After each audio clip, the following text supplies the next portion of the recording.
Ladies and gentlemen, the President of the Republic of the Philippines, His Excellency Ferdinand R. Marcos Jr., and the First Lady, Maria Luis Marcos.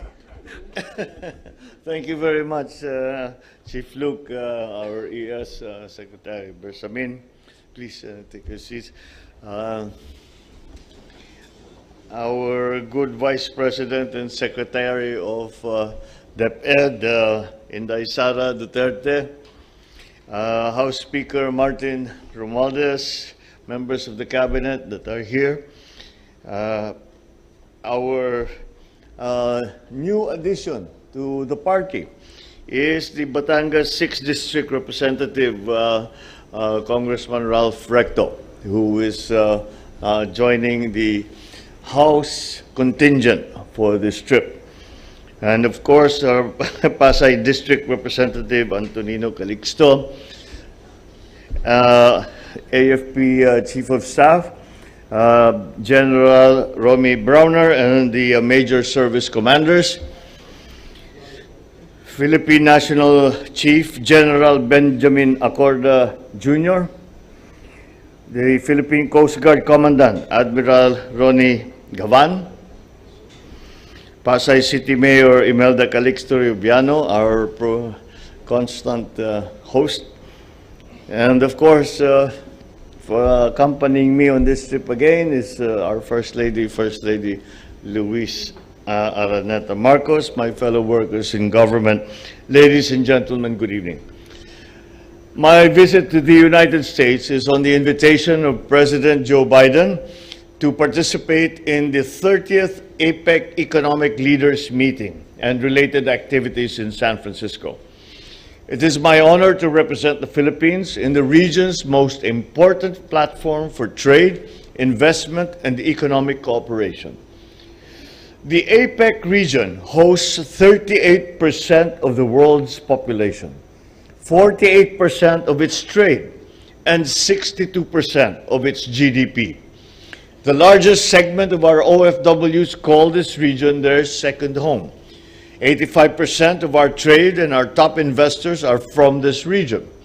I bring with me your hopes and aspirations for a peaceful and prosperous Asia-Pacific region where we live.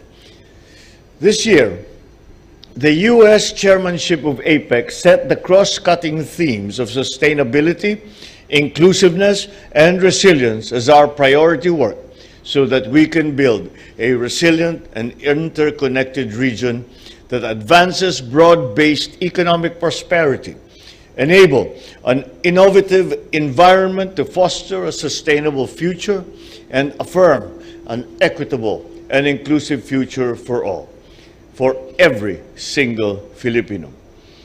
The U.S. APEC theme of creating a sustainable and resilient future for all aligns with our national and economic interest to transform the Philippines towards a sustainable future para ang lahat ng Pilipino ay magkaroon ng matatag, maginhawa at panatag na buhay. Our APEC work has been focused to prioritize and secure beneficial trade and investment, quality and green jobs, human development, and poverty alleviation.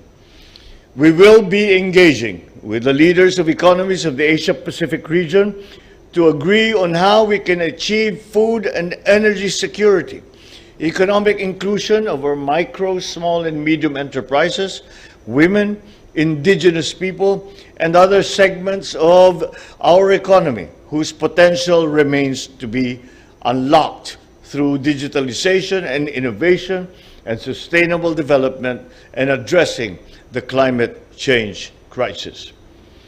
I will meet with business leaders and conduct roundtable discussions on the APEC sidelines to once again invite investments to seek business opportunities, promote our exports, and discuss our economic agenda. At the APEC CEO Summit, which is the annual gathering of top CEOs from across the APEC region, I have been invited to deliver the keynote remarks on intentional equity in sustainability, to share the Philippine experience in ensuring inclusivity on our path to bringing a green economy to the Philippines. There will be several engagements with private sector representatives from the APEC Business Advisory Council, or ABAC, to discuss how we can use public-private partnerships to fulfill our agenda in innovative and sustainable development, finance, and economic and business reform.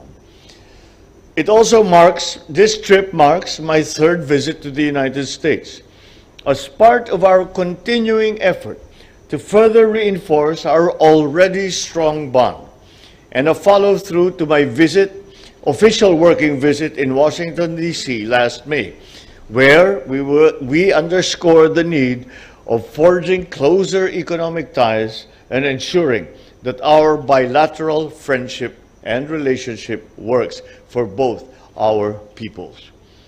On the sidelines of the APEC Summit, I expect to witness the signing of a number of government-to-government, public-private, and business agreements which have been under negotiation over the past several months, covering priority sectors such as nuclear energy, artificial intelligence to support weather forecasting, health sciences, particularly cancer research, diagnosis, treatment, and prevention, pharmaceutical manufacturing, and satellite connectivity.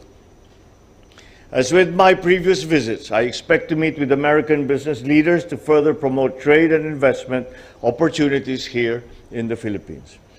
Our economic team and I will be joined by a high-profile business delegation in exploring new and expanding partnerships.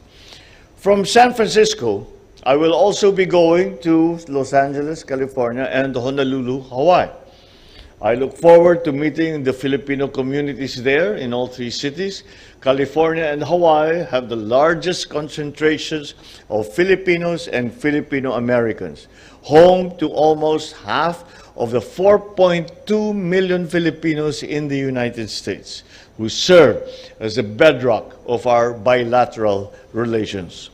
Mga kababayan, since the start of my administration, we have not wavered in our promise of not leaving anyone behind, and for a resilient Philippines, where the fruits of our hard work are equitably shared by all. Ikagagalak ko po ang inyong buong suporta. Mabuhay tayong lahat. Maraming salamat sa inyo. Magandang gabi po sa inyong lahat.